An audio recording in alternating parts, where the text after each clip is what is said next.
Hello বন্ধুগণ, কিরাম আছো তোমরা সকলে? আশা করি ভালো আছো। আজকে আমি তোমাকে দেখাবো কি রে ডিমের মামলেট করতে হয়। ওহ, ডিমের মামলেট দেখতে যেরাম রয়ে রয়েছে, খাতিও সেরাম জমের ভালো হয়েছে। তা চলো তাহলে শুরু করে দিই।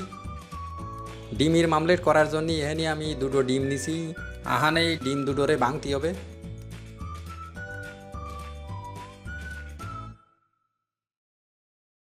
ডিম দুটো ভাঙা হয়ে গেছে, এবার আমি ডিম দুটোরে একটু ভালো করে ফেটায় নেব।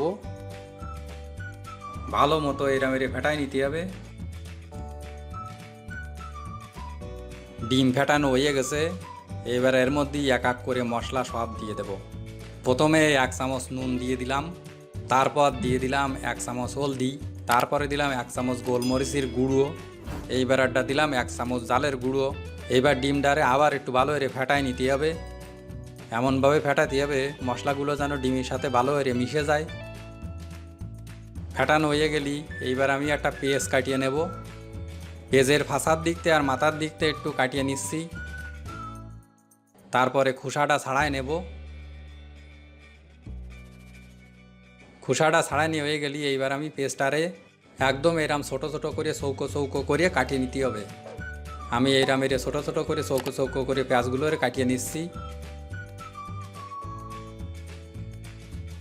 পেস্টটা কাটা হয়ে গেছে, এইবার আমি পেস্টটারে ডিমের মধ্যে দিয়ে দিচ্ছি। এইবার একটা টমেটো কাটবো। টমেটোর বিচি আমি ডিমের মধ্যে দেব না, এজন্যই টমেটোর বিচিগুলো আমি ফেলাই দিচ্ছি। টমেটোটারেও এরম চৌকো চৌকো পেঁয়াজের মতো চৌকো চৌকো করে কাটিয়ে নিতে হবে। আমি টমেটোটারেও এরম চৌকো চৌকো করে কাটিয়ে নিচ্ছি।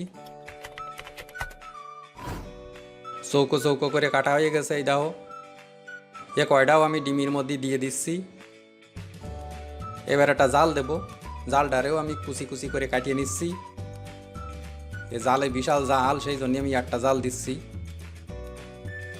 জালও কুচি কুচি করে কাটা হয়ে গেছে, এবার ডিমের মধ্যে দিয়ে দিচ্ছি। বন্ধুগণ, এবার আমি কিছু ধনিয়া পাতা দেব। ডিম মামলেটের মধ্যে ধনিয়া পাতা দিলেও খুব ভালো লাগে, তাই কিছুটা ধনিয়া পাতা দিচ্ছি। সকলের আবার ধনিয়া পাতা ভালো লাগে না, তাই যাকে ভালো না লাগে তারা ধনিয়া পাতা না দিলেও হবে।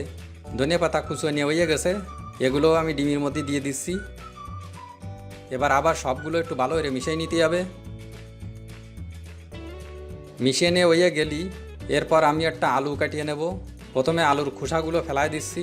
আলুটা বেশি একটা ভালো আলু পাইলাম না, যা পাইলাম সামনে তাই নিয়ে নিছি। আলুটারেও এরম চৌকো চৌকো করে কাটিয়ে নেব, কাটিয়ে একটা বাটির মধ্যে ধুয়ে দেব। আলু কাটা হয়ে গেলি তারপরে একটা গাজর কাটবানি। গাজর আর আলু এই দুটোরে একটু ভালো করে ভাজিয়ে নিতে হবে, ভাজিয়ে নিয়ে তারপরে হচ্ছে ওই ডিমের মধ্যে দিয়ে দিবানি। এই জন্যে আলুগুলোর এরকম চৌকো চৌকো কাটিয়ে একটা বাটির মধ্যে ধুয়ে দিচ্ছি। এবার একটা গাজরটা কাটবো। গাজরটা কাটার আগে গাজরের খোসাটা ছাড়াই নিচ্ছি। আমি এই সবটুকানি গাজর দেব না, ওই অল্প একটুনি দিবানি। গাজর চুলা হয়ে গেলি এর মাথার দিয়ে আর ফাঁসার দিয়ে কাটিয়ে ফেলাই দিচ্ছি। এইবার এখানতে একটুনি গাজর আমি নিয়ে চৌকো চৌকো করে কাটিয়ে নিচ্ছি। যে পরিমাণে আলু কুচো নিয়ে রয়েছে আর সেই পরিমাণে হচ্ছে গাজর নিতে হবে। গাজর কাটা হয়ে গেছে, এবার আমি গাজরটারে ওই আলুর মধ্যে দিয়ে দিচ্ছি। এবার জল দিয়ে গাজর আর আলুটারে একটু ধুয়ে নিছি। এইবার গাজর আর আলুটারে আমি ভাজিয়ে নেব। এর জন্যই একটা প্যানে দিয়ে দিলাম 2 চামচ মতো তেল। তেলটারে একটুনি নড়ায় চড়ায় নিচ্ছি। তেলটা একটুনি গরম হয়ে গেলি আমি গাজর আর আলুটারে প্যানের মধ্যে দিয়ে দিচ্ছি। এবার নড়াই চড়াইয়ে গাজর আর আলুটারে একটু ভাজিয়ে নেব। এইবার একটা দিয়ে দেবো 1/2 চামচ নুন আর 1/2 চামচ হলদি। হলদি আর নুন দিয়ে আবার একটু মিশিয়ে নেব। ভালো হয়ে যাহাইয়ে গাজর আর আলুটারে আমি এবার ভাজিয়ে নিচ্ছি। গাজর আর আলু ভাজা হয়ে গেছে বন্ধুগণ, এইবার আমি এই গাজর আর আলু ডিমের মধ্যে ডালিয়ে দিচ্ছি।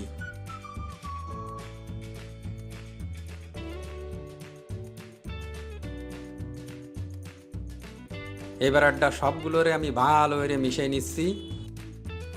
মিশিয়ে নিয়ে হয়ে গেছে, এইবার ডিমটারে ভাজিয়ে নেব। ডিমটা ভাজার জন্য প্যানের পরে আমি 2 চামচ তেল দিয়ে দিচ্ছি।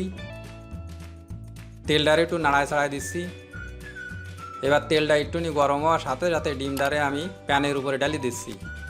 ডিমটা প্যানের উপরে ঢালিয়ে দিয়ে এবার ওর মশলাগুলো আমি একটু চারিদিকে সরায় দিচ্ছি। এইবার একটা চুলাটা লো অবস্থায় রাখিয়ে একটা ঢাকনা দিয়ে আমি ওই 6-7 মিনিটের মতো ঢাইয়ে দেব। 6-7 মিনিট হয়ে গেলে এবার ঢাকনাটা তুলে নিচ্ছি। দেখো কি সুন্দর উপরের পাশও হয়ে গেছে। এইবার ডিমটারে আমি উল্টোয়ে দেব। দেখো তলের পাশও কি সুন্দর হয়ে গেছে, একদম হয়ে গেছে, খুব সুন্দর হয়েছে। এইবার একটা একটু গুল্লি দিয়ে উপরের পাশটাও একটু ভাজিয়ে নিচ্ছি। উপরের পাশটা অল্প একটুনি ভাজা হয়ে গেলি আবার উল্টোই দিচ্ছি। বন্ধুগণ দেখো কি ডক হয়েছে, বিশাল ডয়ে রয়েছে। এইবার আমি নামায় নিচ্ছি।